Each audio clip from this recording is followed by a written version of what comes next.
Just over a little bit, ma'am.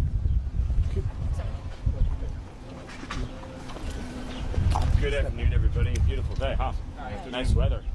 I only have time for a few questions because I'm running late to a meeting, but happy to take any for a moment if you have any. I think you were first. The senator's conversation with Rico Garcia. What's your response? I'm almost at a loss for words for how outrageous it is. Here's an individual, the man who has been deported to his home country of El Salvador, who has been repeatedly documented by multiple federal and state authorities to be a member of MS-13, one of the most violent and ruthless criminal organizations on planet Earth, which is now a designated foreign terrorist organization, and an individual who has been incredibly implicated in human smuggling and human trafficking, an individual who is a documented woman beater, somebody who has viciously assaulted a woman in ways that shock the human conscience. That is who the Democrat Party is going to provide aid, solace, and comfort to, not to Senator Van Hollen's own constituents, like the Morin family. Rachel Morin was viciously beaten, brutally raped, and murdered, and her mother never even got a phone call from Senator Van Hollen. Or Kayla Hamilton, a young girl who was attacked in a public restaurant, raped in the bathroom, and beaten to death and murdered by an illegal alien that Joe Biden set free into the country. None of those people elicit human sympathy from Senator Van Hollen. How broken is that man's heart? How broken is his conscience that he doesn't have even an ounce of empathy or time or concern to share with those families? Or how many of his citizen constituents have been killed by the fentanyl that Joe Biden allowed into this country, by the cartels that made a fortune off of human trafficking and smuggling into this country, or the children in his state that cannot even get a good education or good health care because of the mass migration that has occurred into his state? None of that concerns him in the least. You know, his heart is reserved for an illegal alien who's a member of a foreign terrorist organization. I'm beyond appalled. Stephen, can you confirm if the head of the IRS was removed from his position in that? I don't have any update on the IRS right now, but as soon as you have one, we'll get it to you. Any other questions? What about your own follow-up? What can you foresee? What do you foresee happening? Well, the president's been very, very clear in his criticisms and disappointment, and he said it perfectly. Nothing to add to what the president said on that important subject. Mr. Miller, Letitia James says the allegations against her are nothing more than a revenge tour by the Trump administration. What's your response? My response is that Letitia James is one of the most corrupt, shameless individuals ever to hold public office. She's guilty not only of those crimes, but of countless more crimes by using and abusing her public office to try to persecute an innocent man, depriving him of his rights, engaging in a conspiracy to obstruct our election, and to overthrow our democratic processes and procedures. She is guilty of multiple significant serial criminal violations. Mr. Miller, Yes. has the administration had any conversations with President Bukele to potentially move Garcia to another country, since that seems to be the issue at large? The President of the United States brought Bukele here. You all heard from him himself. His view is that this foreign terrorist is a citizen and subject of El Salvador, and Bukele's view is that it is his decision as the president of El Salvador what happens with his own citizens who are lawfully residing in his country, who've been returned to his country. And so I have nothing to add to the subject of what El Salvador wishes to do with one of its own citizens, but it's important to note that the gang that the deported individual claimed previously that he was going to be persecuted by in El Salvador no longer exists. It does not exist in El Salvador. The 18th Street Gang does not exist in El Salvador. So that fake pretense for not wanting to be deported has been completely removed and remedied and no longer exists as a matter of law or reality.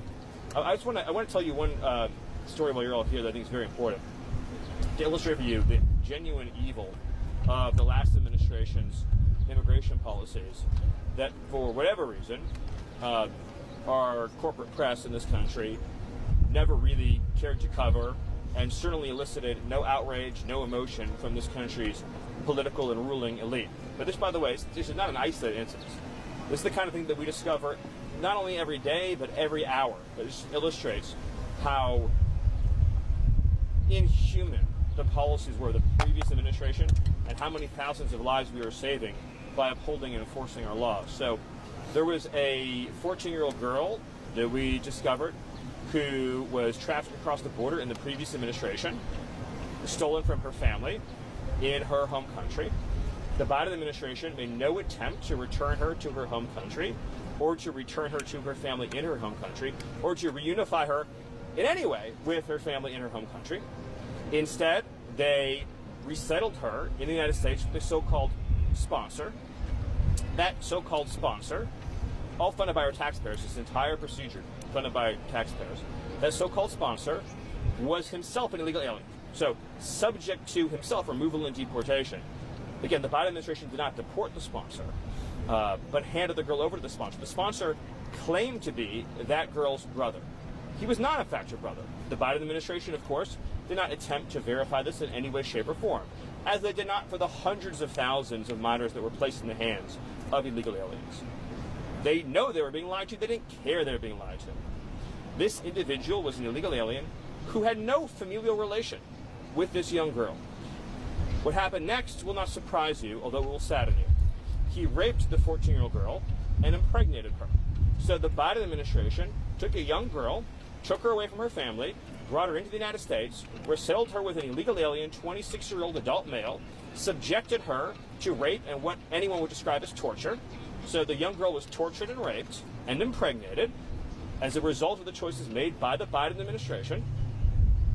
When this case was brought to the Biden administration for prosecution, they turned it down and did not even prosecute the case. So it's evil on top of evil on top of evil. And I am not interested in moral lectures from anyone in this country, whether they be in the media or the Democrat Party or in the corporate press, about immigration policy when the left has been complicit in the greatest crimes against humanity that we have seen in God knows how many years in this country. A system that has turned human beings into fodder for the cartels and participated in the mass rape and exploitation of children and the mass murder of Americans. That's what we're fighting against, that level of evil and depravity. And if you are weak or soft or passive in the face of evil, then you will be conquered by it. And this country will be conquered by it. And we will not be a free country anymore or a safe country. We'll be a country ruled by cartels and gangs and terrorists. That's the stakes. Those are the stakes in what we are doing right now. I have time for one more question. Mr. Miller, I wanted to ask you about you mentioned Bukele and the fact that Garcia is now in El Salvador's custody. But the question is, has President Trump expressed any interest at all in seeing Garcia move to a different country? Or would he want him to stay in El Salvador? Did he discuss that with Bukele or any of his advisors, specifically with immigration? Well, the Supreme Court has been abundantly clear when it overturned the lower court's ruling that the foreign policy of the United States cannot be compelled by district court. The view of our administration has been very clear and consistent that this man is a subject and citizen of El Salvador, and El Salvador, as a sovereign country, has informed us repeatedly and publicly that it is their desire and intention to retain custody of him. And of course, we as a U.S. government cannot forcibly retrieve him against the wishes of El Salvador.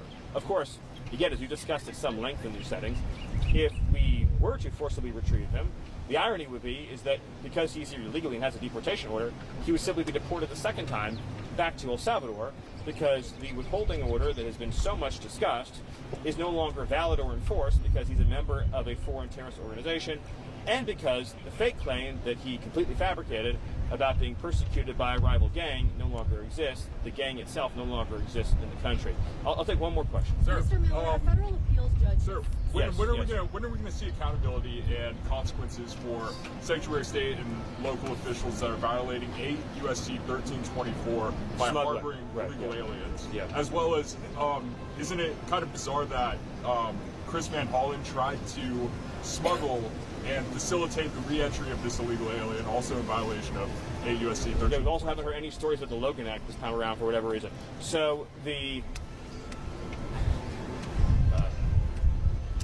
a great question. Thank you. And a knowledgeable question.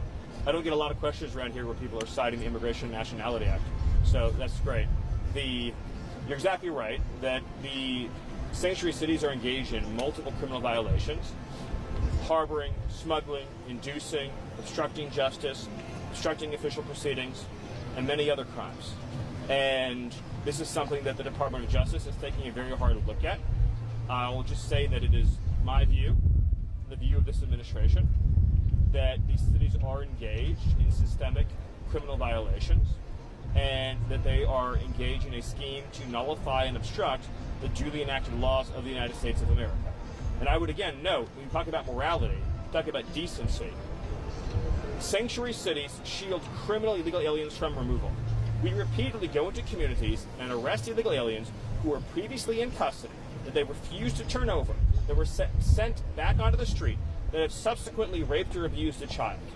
I just want you to think about that for a second. You have sanctuary cities like Los Angeles, like Boston, like Chicago, where illegal aliens will be booked, arrested, placed into city or state custody, charged with serious crimes. ICE will ask them to be turned over for deportation. They will willfully release them back onto the street, obstructing federal law enforcement, doing so at a time and place of their choosing, making sure that we don't know where and when they will be set free. And then those illegal aliens will go out and take someone's son or someone's daughter and abuse and rape them. This is, the word scandal doesn't even come close to describing the enormity of the evil that we are talking about with these policies. About repeatedly subjecting citizens on purpose, deliberately, with malice aforethought, to crimes against them and their families by individuals who by law shall be removed from this country.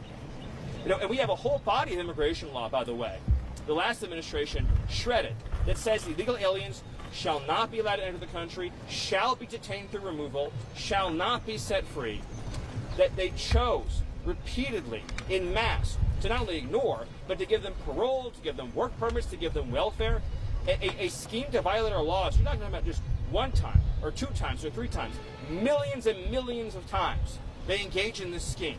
So much criminality that it defies our ability to even catalog it. And the wages of that, the destruction that created, can only be measured in the tears of all the moms and dads whose kids are now dead, whether they're dead by drugs or dead by crime. And that doesn't even measure the impacts on our education system. I mean, we always talk about how low our test scores in this country, and no one ever talks about the fact that we have a completely open border until Donald Trump with the world, flooding our schools with students who are not even literate in the language in the countries from which they came. Destroyed our education system, destroyed our infrastructure, destroyed our healthcare system. Where do Americans go to get their cities back? Where do they go to get their lives back? Where do they go to get their lost income? How many small businesses have been closed over the years because they were competing with illegal labor? How many lives and dreams have been destroyed? The other side on this debate, this isn't a debate between two reasonable points of view. It's a debate between a political party led by Donald Trump that believes in nationhood, that believes in sovereignty, that believes in the idea that there is such a thing as citizenship and it's sacred, and a party that is literally waging war against the very idea of nationhood. And as far as they're concerned, every single American citizen who's hurt or killed as a result is acceptable collateral damage. Well, it's not acceptable to Donald Trump, and we're shutting it down, and we'll